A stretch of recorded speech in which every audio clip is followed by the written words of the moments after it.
할렐루야. 아멘. 예, 감사합니다. 오늘은 성경 본문이 빌립보서 4장 11절 말씀입니다. 오늘 설교 제목은 잘 들어주십시오. 이 세상에서 가장 행복하게 사는 방법입니다. 할렐루야. 예, 그러니까 오늘 여러분 행복하게 사는 방법을 오늘 배우도록 하겠습니다. 오늘 본문 말씀 빌립보서 4장 11절 말씀 읽을 때 살아계신 하나님 음성을 듣길 바라겠습니다. 내가 궁핍함으로 이런 말을 하는 것이 아닙니다. 나는 어떤 처지에 있든지 자족하는 법을 배웠습니다. 할렐루야. 네. 우리 그리스도인은요, 주로 정욕적인 생활을 안 하잖아요. 근데 세상 사람은 술도 마시고 저녁에 노래방도 가고 즐겁게 놀잖아요. 그죠? 그래, 한편으로 보면 세상 사람은 즐겁고 그리스도인은 안 즐거운 것 같은데도 또한 우리가 이렇게 경건한 생활을 하다 보면 자칫 그렇게 생활하다 보면 얼굴도 경직이 되고 몸도 경직이 돼요. 그렇다 보면 이 믿음 생활이 자칫 잘못하면 율법주의로 빠져가지고 아주 힘들게 살 수 있어요. 근데 오늘 제가 여러분들한테 드리는 말씀은 그리스도인이 그렇지 않고 행복하게 살 수 있는 방법이 성경에 나와 있습니다. 그래서 우리가 믿음 생활을 하면서 오늘 제가 여러분한테 드리는 이 두 가지 사실을 꼭 가슴에 두면 여러분들이 믿음 생활을 잘 하면서도 항상 마음이 편안하고 항상 축복받는 그런 삶을 살 수 있습니다. 할렐루야. 아멘. 자, 그렇게 하려면 어떻게 해야 되냐? 배워야 됩니다. 예. 모르는 것은 배우고 아는 것은 다시 한 번 더 여러분들 일박해서 복습을 해서 여러분 것을 하는 것이 좋습니다. 할렐루야. 아멘. 그래서 우리한테는 제가 지난번에도 얘기했죠. 우리 삶이 좋은 일이 많습니까? 사실은 걱정하고 고민할 일이 많습니까?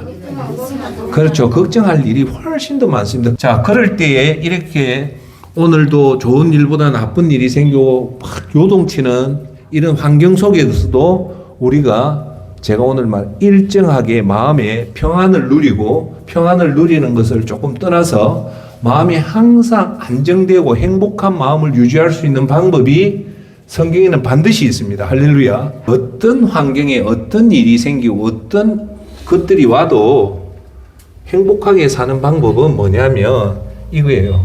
오늘 꼭 기억하십시오. 우리 인생은 나는 제가 볼 때 우리 인생 이 두 가지 싸움이라 생각해요. 첫째가 만족이고 둘째가 감사입니다. 할렐루야. 아멘. 자, 그러면 제가 오늘 핵심을 말해서요. 이거는 우리가 이 땅을 떠날 때까지 항상 가슴에 두고 매일마다 점검을 해야 돼요. 첫째가 만족, 두 번째 감사입니다. 할렐루야. 오늘 제가 여러분한테 말하는 만족과 감사의 기준은 뭐냐면 각양각색의 그 여러분의 모습들은 누가 만들어준가요? 하나님. 우연히 만들어졌습니까? 아니면 하나님 만들어졌습니까? 하나님. 그걸 기억하면 돼요. 그걸 하나님이 만들어줬기 때문에 하나님은 선한 하나님이고 좋은 하나님이죠. 할렐루야. 선한 하나님이 여러분한테 오늘 이 모습을 줬다는 것은 하나님의 선한 목적이 있기 때문에 그거에 대해서 우리가 만족하고 살아가야 된다는 게 핵심입니다. 할렐루야. 아멘. 그런데 우리가 그걸 왜 만족 못할까요? 비교하기 때문에 그래요. 옆집 철수집 남편과 친구하고 이걸 비교를 하니까 친구들이 좋은 모습 있는 반면에 내가 물질적으로 조금 처지니까 내가 만족을 못하는 거예요. 그래서 오늘 제가 첫 번째 오늘 핵심은 우리가 이 평생 이 요동치는 세상에서 우리가 끄떡없이 철갑에 딱 갇힌 것처럼 안전하게 살아갈 수 있는 철갑의 보호를 받는 것은 딱 두 가지만 여러분 지키면 된다. 첫째가 만족이고 둘째가 감사랬죠. 그래서 이제 이 만족은 핵심부터 얘기하면 여러분한테 오늘 온 모습은 절대 우연이 아니라 하나의 깊은 섭리 속에서 만들어준 환경이기 때문에 좋든 싫든 여러분 생각에 좋든 싫든 거기에 관계하지 마시고 만족하시라는 겁니다. 할렐루야. 아멘. 아시겠죠? 그게 오늘 만족의 기준입니다. 오늘 핵심은 비교하지 마시고 어떤 경우도 만족하시면 거기에 여러분들의 행복한 삶의 비결이 있다는 겁니다. 할렐루야. 아멘. 우리가 행복하게 사는 비결은 어떤 관계도 애가 다치고 뭐 해도 항상 우리 마음에 안정된 이 감정을 유지하는 것은 뭐다? 만족과 감사다. 자, 왜 만족과 감사가 중요한가 합니까? 이게 중요한 얘기입니다. 왜 만족과 감사가 중요하냐면 이 질문을 던질게요. 여러분 믿음 생활할 때 가장 무서운 적이 뭘까요? 요거는 조금 개방된 질문이에요. 여러분 믿음 생활할 때 제일 무서운 게 뭐냐면 성경에 나와 있습니다. 욕심이라는 거예요. 욕심이 잉태하여 죄를 낳고 죄가 장성하여 사망에 이른다 하기 때문에 우리한테 제일 무서운 것은 사실 욕심이에요. 욕심은 어디서 오냐? 부족함에서 와요. 내 아내가 부족하다니까 자꾸 남의 여자를 보고 내 가진 게 부족하니까 좀 더 가지려고 하는 게 욕심이죠. 자, 그러면 제가 오늘 얘기하는 게 중요한 게 여러분 욕심을 안 막으면 평생 고생해요. 여러분이 왜 힘든가 아세요? 대한민국 사는 모든 사람이 힘들어요. 근데 그것도 성경에 나와 있어요. 힘든 이유는 여러분이 능력이 부족하고 게으른 게 아니고 근본은 욕심 때문에 힘든 거예요. 왜 그러면 이 욕심, 만족과 감사가 중요하냐면 딱 하나예요. 그 이유 중에 하나가 여러분 만족한 사람이 감사를 하고 만족하고 감사하면 그 사람이 욕심을 부릴까요? 안 부릴까요? 안 부립니다. 그래서 여러분이 모든 것에 대해서 만족하고 감사한 자한테는 뭐를 안 하냐? 절대 욕심을 안 부립니다. 욕심을 안 부린다는 말은 뭘까요? 내가 많이 가지든 적게 가지든 내가 배우든 안 배우든 그거와 관계없이 항상 일정된 감정, 행복의 감정을 누릴 수 있는 시스템을 만든다는 겁니다. 할렐루야. 아멘. 그래서 사실 우리의 적은 욕심이고 욕심을 이길 수 있는 것은 여러분 가진 모든 것에 대해서 만족하고 만족이 좋으면 어째 나옵니까? 하나님 감사합니다. 그 사람한테는 절대 욕심이 들어가지 않습니다. 할렐루야. 자, 이제부터 만족에 대해서 조금 얘기합시다. 만족 뭡니까? 아, 나는 오늘 내 목사의 직업이 만족해. 내가 오늘 이 일에 만족해. 내 월급에 만족해. 이런 것들이 만족이죠. 예. 그래서 오늘 제가 딱 집어 드릴게요. 믿음 생활은 사실은 이 만족의 싸움입니다. 여러분들이 어떤 환경에도 만족만 할 수 있다면 이 땅 떠나는 날까지 절대 안 힘들어요. 그런데 오늘 만족의 기준이 뭐랬습니까? 제가 하나님이 여러분한테 모든 것은 하나님의 목적에 의해서 여러분한테 주어진 거예요. 더 쉽게 말하면 여러분 남편, 여러분 자녀, 여러분 직업, 여러분 연봉, 여러분 건강 이것들이 다 우연하게 된 게 아니라 하나님의 깊은 속에 의해서 만들어졌기 때문에 설령 여러분들이 경제적으로 어렵고 힘들더라도 그거는 세상의 눈이지 그 깊은 속에서는 분명히 하나님이 깊은 사랑의 뜻이 있다는 것을 꼭 기억하시길 바랍니다. 할렐루야. 아멘. 우리가 살아갈 때 뭐에 대해서 만족을 하냐? 성경은 뚜렷하게 얘기합니다. 요것만 기억하면 돼요. 디모데전서 6장 8절 두 가지를 얘기합니다. 우리가 먹을 것과 입을 것이 있은즉 족한 줄로 알 것이라 그라고 얘기합니다. 할렐루야. 여기서 말하는 만족의 기준은 딱 두 가지예요. 벤저 자동차, 45평 아파트, 잘생긴 아내, 건강한 아들, 내 예금 통장에 10억의 예금 한마디도 없어요. 먹을 것과 입을 것. 요 두 가지만 있으면 여러분 만족해라는 겁니다. 누구 말입니까? 하나님 말씀입니다. 하수동 목사가 아니에요. 자, 그럼 질문할게요. 우리 대한민국에 먹을 것과 입을 것이 있는 사람이 대한민국에 과연 몇 프로 될까요? 제가 볼 때 거의 100%입니다. 그렇죠? 여기에는 조건이 없잖아요. 먹을 것과 입을 것 말고는 조건이 없죠. 그러면 모든 사람이 해당된다는 말은 다 만족하고 살아라는 겁니다. 할렐루야. 먹을 거 있다. 나는 입을 거 있다. 이것만 있으면 만족하고 살아라는 겁니다. 할렐루야. 이 말은 뭡니까? 우리의 만족 기준이 아주 높습니까? 아주 낮습니까? 낮죠. 낮으니까 모든 사람이 다 만족하고 살 수 있다는 겁니다. 할렐루야. 아멘. 자, 그러면 여러분 여기서 중요한 거는 또 빌립보서 4장 11절에 아주 중요한 말을 합니다. 자, 제가 읽어드릴게요. 사도 바울 선생입니다. 내가 궁핍함으로 이런 말을 하는 것이 아닙니다.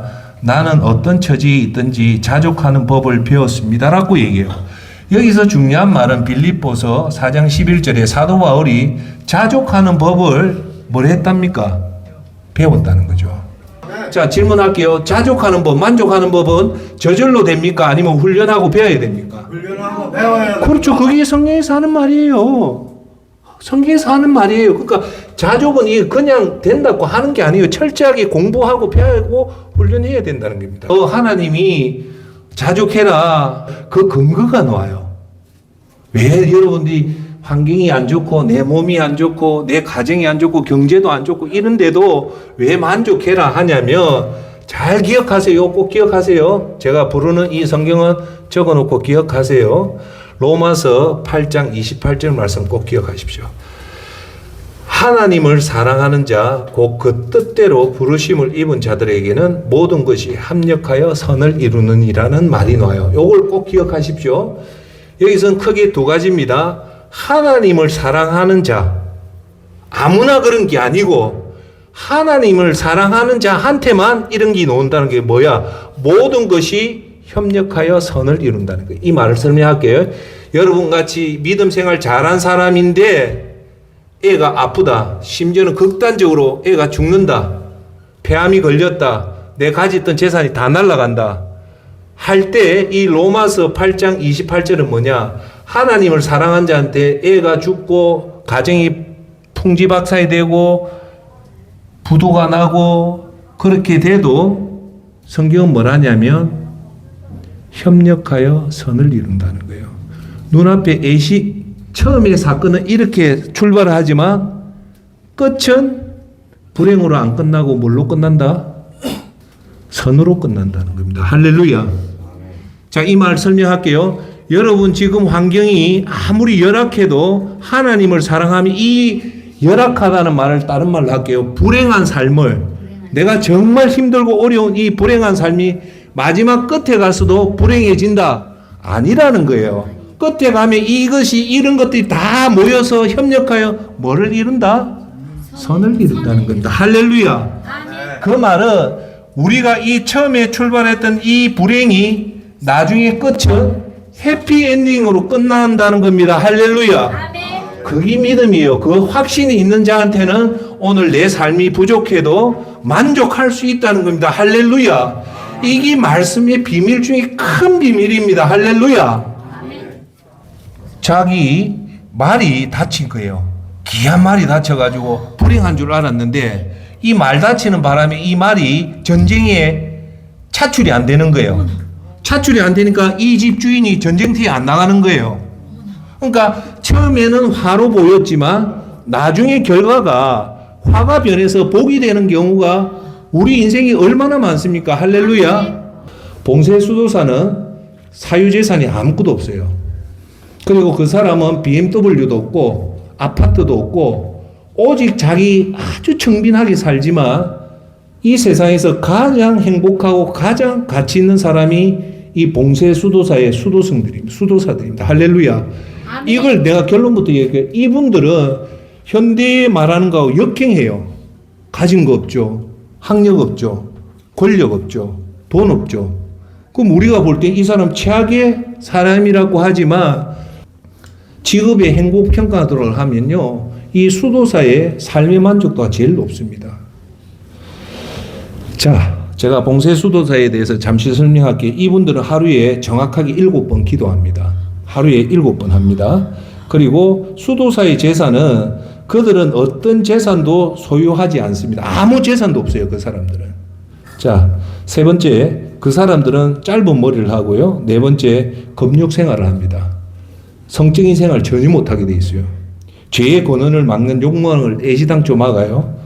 그 다음 자발적인 가난, 청빈한 생활을 합니다. 청빈한 것을 자발적으로 해요.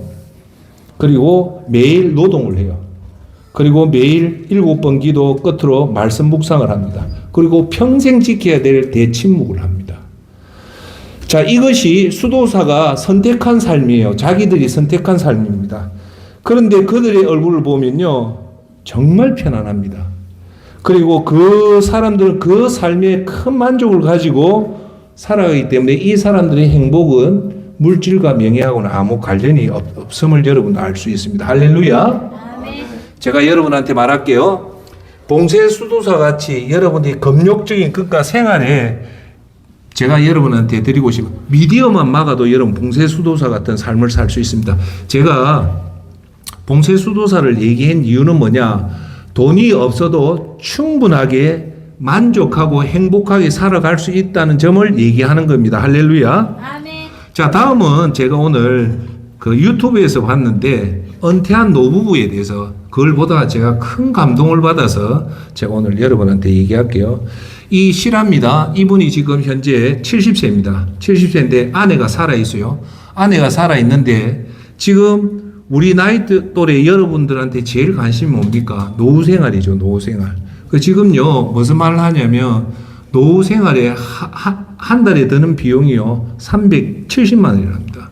대한민국이 한 달에 65세 이상 되는 사람이 한 달에 350 버는 사람이 별로 없습니다. 별로 없어요. 그리고 전부 다 지금 하는 게 노후자금 최소한 10억이 있어야 된다, 20억이 있어야 된다, 이런 얘기가 지금 너무 많아요. 예. 자, 그런데 제가 오늘 여러분한테 소개하는 이 은퇴한 노부부는요, 재산 상태가 없어요. 없는데 지금 생활하는 게 국민연금에서 120만 원 받아요.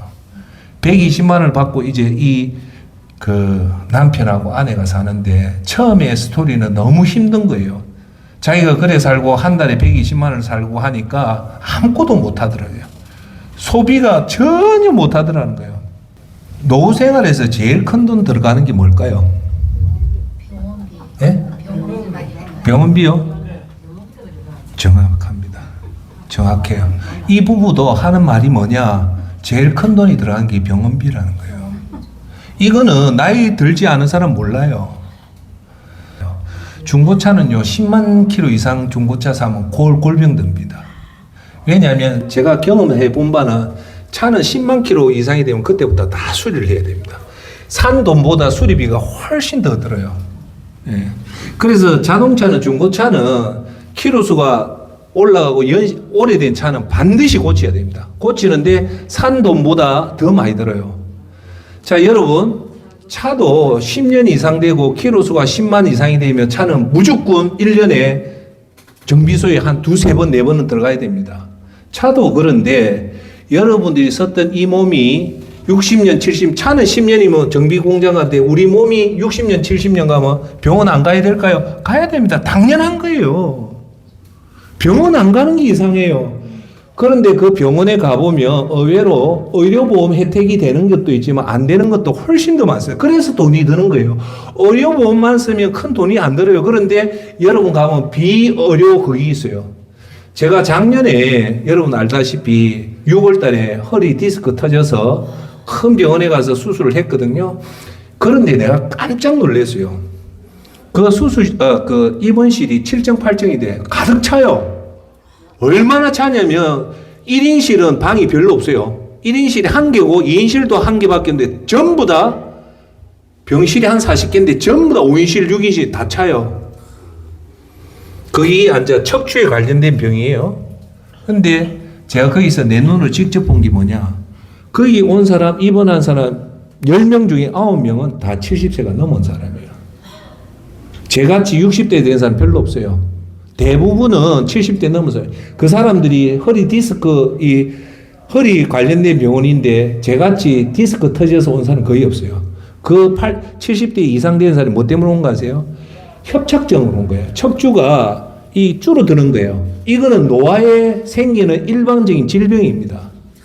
그러니까 제가 볼 때 척추병원은 절대 안 망한다 생각하는 거예요. 왜? 여러분 나이가 70이 들고 하면 많은 곳에 아픔이 오는데 그 중에 하나가 척추가 반드시 오더라는 거예요. 자, 그 말은 뭐냐?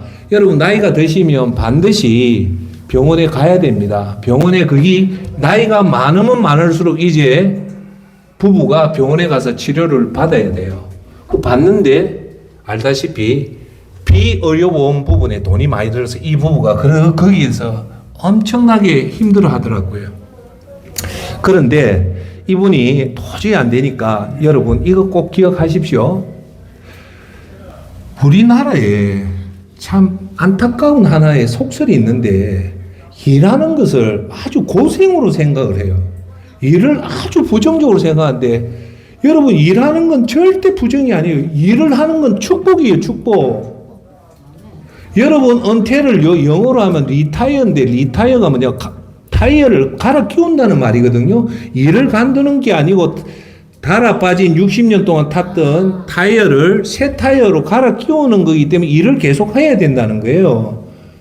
여러분, 제가 볼 때 우울증 오고 이 성인병의 근본은 일 안 하면 와요.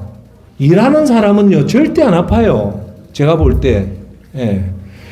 그래서 결국은 이 사람이 아파트 단지 내에 가벼운 청소 일을 하는데 취직을 합니다. 취직을 해서 한 달에 얼마를 버냐? 40만 원을 벌어요. 처음에 이 사람 고백을 들어보니까 처음에는 힘든데 적응하고는 낫더라는 거예요. 그래서 120만 원에 40만 원 하다가 옆에 있는 아내도 보다 못해가지고 여보 나도 어디 나가서 일을 한다니까 이 남편이 부부 금실이 좋은가 봐요. 당신 몸 아픈데 나가지 말라고 했는데 이 아내가 가벼운 그 반찬 가게 가서 청소해주고 반찬 담는 크게 노동하는 데서 일을 하는데 거기서 20만 원 수익을 번대요. 그래서 국민연금 120만 원에 남편이 아파트 이 분리수거 쓰레기 돕는 거기서 분리수거하면서 돕는 것에서 40만 원, 아내가 반찬비로 반찬 그거 하는데 20만 원에서 도합 얼마 190만 원 수입을 얻은 거예요. 얻으면서 이분들이 일을 하면서 느낀 것 실합니다. 그게 내가 너무 감동이 가서 그대로 내가 불러드릴게요. 자, 큰돈 없이도 이렇게 살 수 있다는 걸 나 자신이 직접 경험하며 배우고 있는 중이다. 그대로 내가 읽어드릴게요.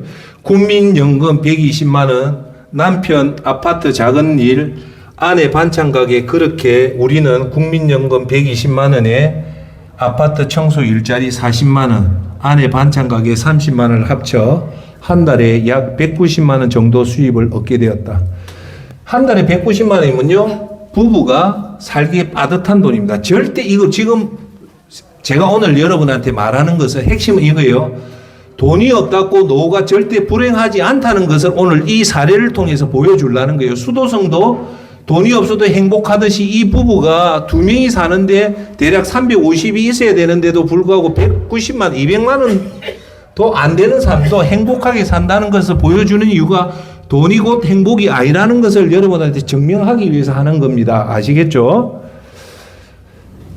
물론 이 돈으로 호화롭게 살 수 있는 건 아니었지만 병원비 부담 없이 생활을 유지할 수 있었다. 덕분에 가끔은 저렴한 음식점에서 외식도 할 수 있었고 친구들과 만나 커피 한 잔 마시는 여유도 생겼다. 무엇보다도 어떻게 하면 이 돈으로 만족하면서 살 수 있을까 하는 생각을 하면서 소비에 대한 가치관이 많이 바뀌었다. 이제는 남들처럼 해외여행을 갈 생각도 없고 비싼 음식을 먹지 않아도 행복하다 얘기하죠. 오히려 여기서 중요한 걸 보십시오. 오히려 아내와 함께 집에서 차를 마시며 조용히 책을 읽거나 가까운 공원을 산책하는 시간이 더 소중하다. 할렐루야. 아멘. 그러니까 우리가 돈이 없어도 우리한테 행복한 것들이 많다는 거예요. 뭘 했다는가? 차 한 잔 먹고 공원에 가서 산책한다든지 책을 읽는 이 기쁨이 크더라는 거예요. 가끔 이렇게 사는 게 젊었을 때보다 더 여유롭고 만족스럽게 느껴질 때도 있었다라고 하는 거예요.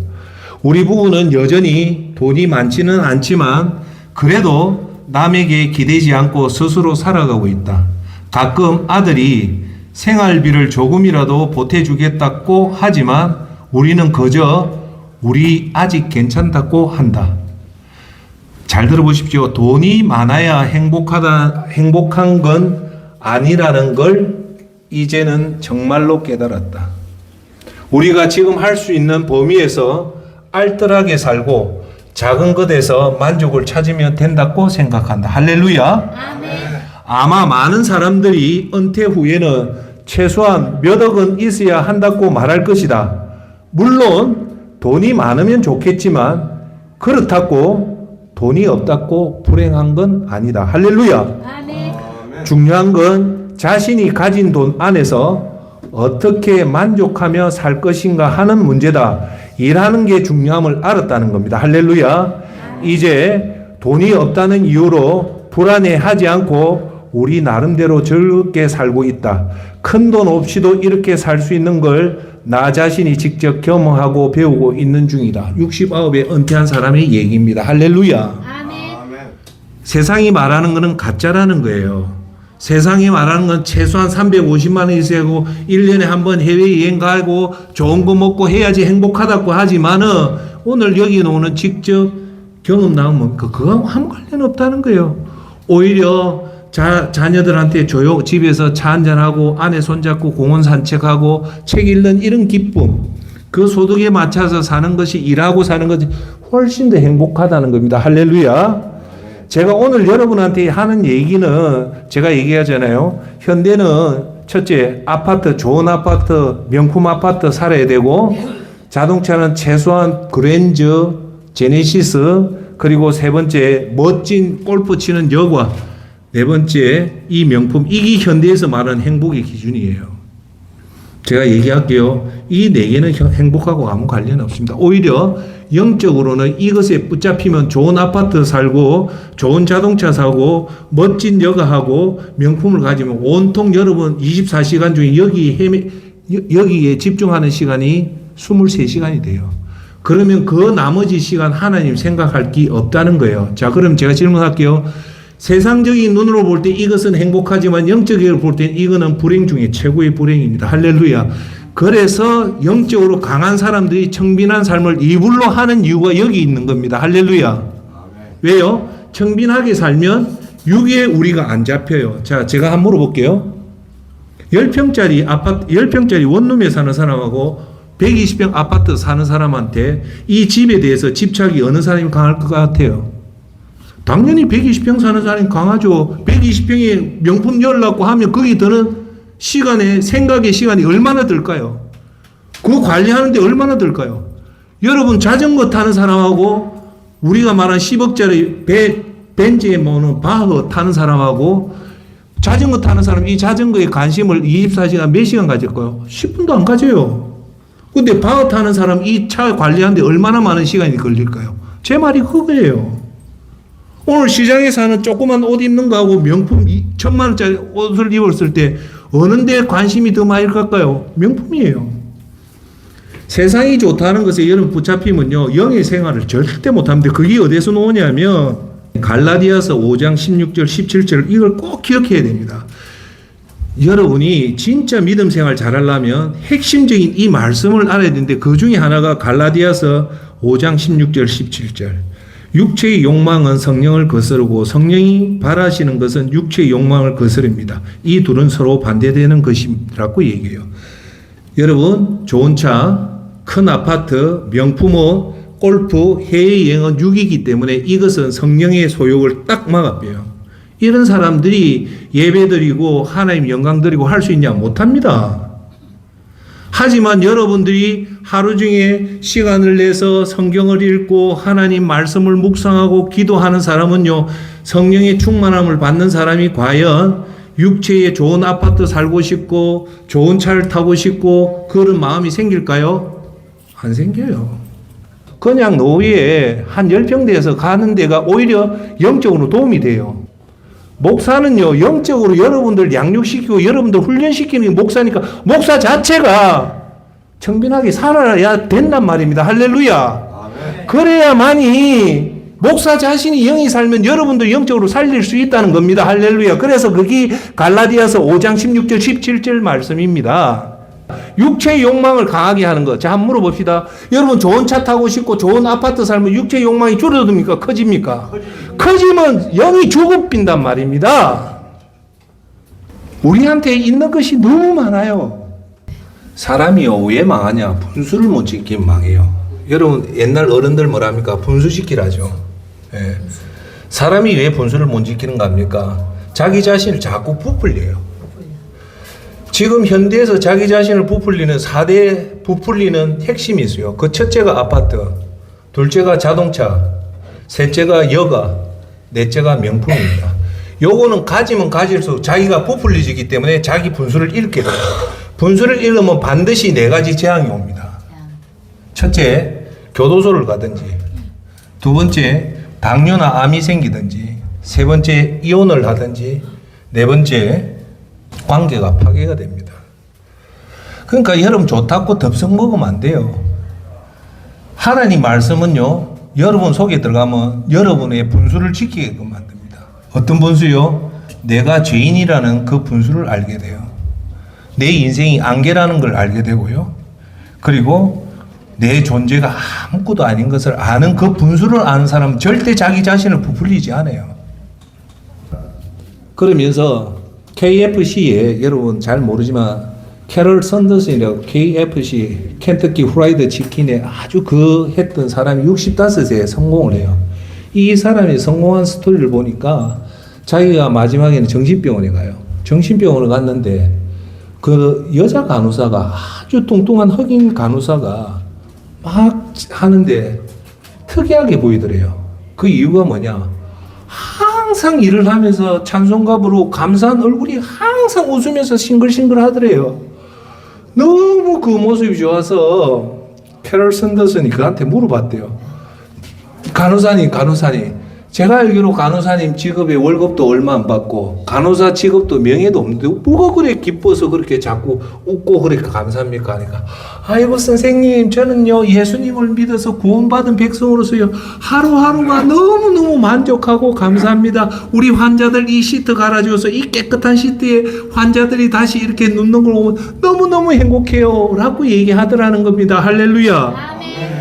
그것은 우리의 조건하고 만족과 감사는 아무 관련이 없다는 게, 우리의 존재의 가치를 아는 순간에 우리가 만족하고 감사하지, 우리가 좋은 것들이 있고 좋은 그게 있다고 하는 거, 그거는 순간적입니다. 그건 오히려 영적으로 방해가 되는 거예요. 할렐루야. 자, 그래서 제가 여러분한테 데살로니가 전서 5장 18절 범사에 감사라, 이것이 그리스도 예수 안에서 너희를 향하신 하나님 뜻이랍니다. 예수님은 뭐라냐면 범사에 감사하는 거예요. 그러니까 좋은 일이 있고 감사하고 나쁜 일이 있어 감사하는 게 아니고 모든 일에 감사하라는 거거든요. 할렐루야. 자, 그러면 제가 여러분한테 한번 질문합시다. 여러분 진짜 365일 하루 내내 감사할 수 있어요? 다 못합니다. 힘들어요. 제가 해보니까 그게 힘들어요. 그런데 억지로라도 저는 노력해요. 왜 범사에 감사? 딱 하나 때문에 감사해요. 구원받은 것 감사하면요, 어떤 문제라도 감사하게 되어 있습니다. 할렐루야. 아멘. 자, 그래서 여러분, 제가 오늘 감사를 얘기를 하면서 꼭 여러분 얘기하고 싶은 거는, 여러분이 지금 불행한 사람들한테는 감사가 잘 안 나오잖아요. 그죠? 예. 없는 것보다 있는 것을 보십시오. 우리 사람들은 희한하게 자기가 없는 것에 집착을 해요. 차가 없으면 차 살려고 집착하고, 아파트가 23평이면 30평짜리 이 집착을 해요. 그러면서 이분들이 어떻게 생각? 나는 참 부족하다라고 생각하거든요. 감사를 안 하는데 사실은 그 사람이 가진 것은 더 많아요. 오늘 그걸 여러분한테 드리고 싶은 거예요. 자, 여러분 우리 찬송가 중에 받은 복을 세어보라는 게 있죠. 여러분들이 받은 복을 세어봐라. 왜? 지금 불행할 것 같지만 지금까지 어떤 하나님이 여러분한테 베풀어 줬던 걸 보면 얼마나 감사한 걸 알 수 있다는 겁니다. 자, 한번 얘기할게요. 우리가 왜 감사하냐? 햇빛 받는 게 얼마나 감사합니까? 할렐루야. 아멘. 아침 공기, 아침, 새벽, 사계절, 이거는요, 감사 중에 최고의 감사예요. 그 다음 우리가 믿을 수 있는 대한민국에 산다는 것, 여러분 아직도 건강한 것, 아직도 죽지 않고 하나님 일을 할 수 있다는 기회가 있다는 것, 그리고 하나님이 오늘도 여러분을 인도해주고 도와주고 공급해주고 보호해주고 위로해주고 함께 할 수 있다는 게 감사 조건입니다. 할렐루야. 아멘. 다음으로 여러분 잠잘 집이 있습니까 없습니까? 있습니다. 입을 옷 있어요 없어요? 있어요. 식사할 수 있습니까? 네. 이런 것들이 다 사실은 소중한 거예요. 여러분 없는 것보다 훨씬 더 많다는 겁니다. 할렐루야. 아멘.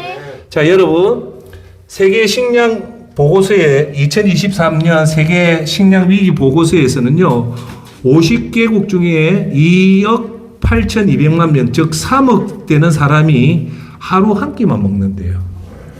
3억이라는 사람. 여러분 지금 몇 끼 먹어요? 최소 2끼 이상 먹죠? 예.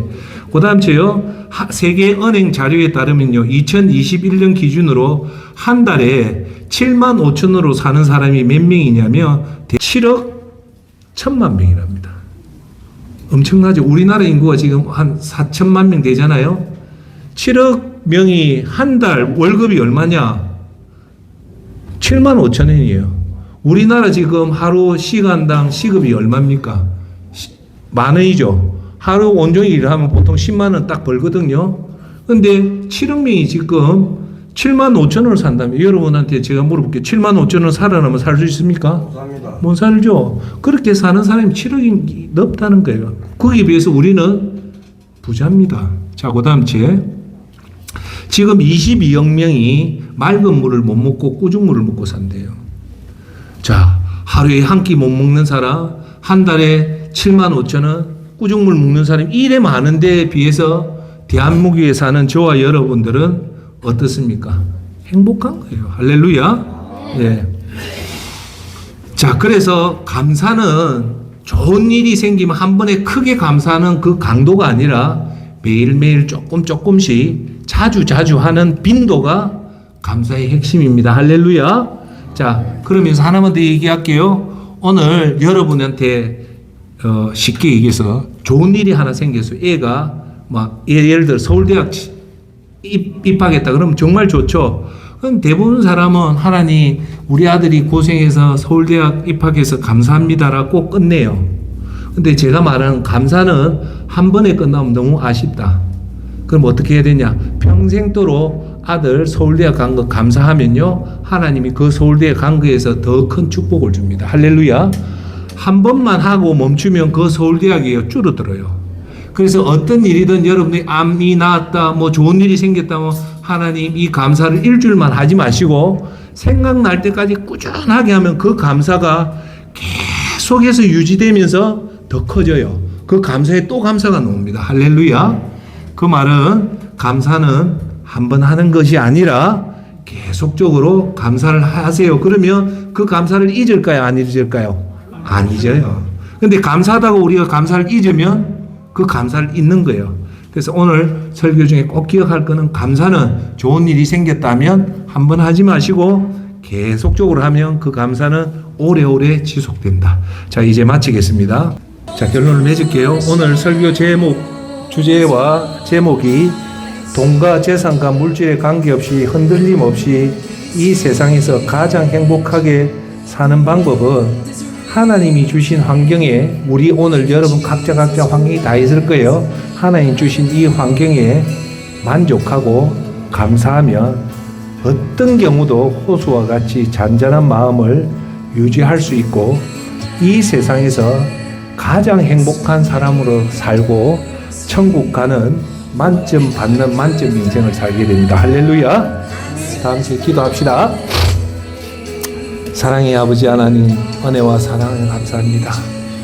우리가 이렇게 살아왔던 것은 부모님의 그래 큰 사랑이 있었던 것을 다시 한 번 더 고백하면서 오늘 이 점 저 점 우리에게 주어진 이 환경이 영적으로 깊게 보면 하나님의 사랑이 있음을 알고 좋았던 싫었던 모든 것에 감사하는 만족하는 저희들이 되고 그래서 이 만족이 감사로 이어져서 우리 삶이 어떤 삶의 문제들이 요동치고 일어날지라도 항상 우리 마음속에 평강을 유지할 수 있는 저희들이 되어서 그래서 하나님 영광을 드러내고 이 땅 힘든 이 세상을 항상 행복하게 살다 하나님 부르는 날에 천국 갈 수 있는 저희들 되게 도와주시옵소서.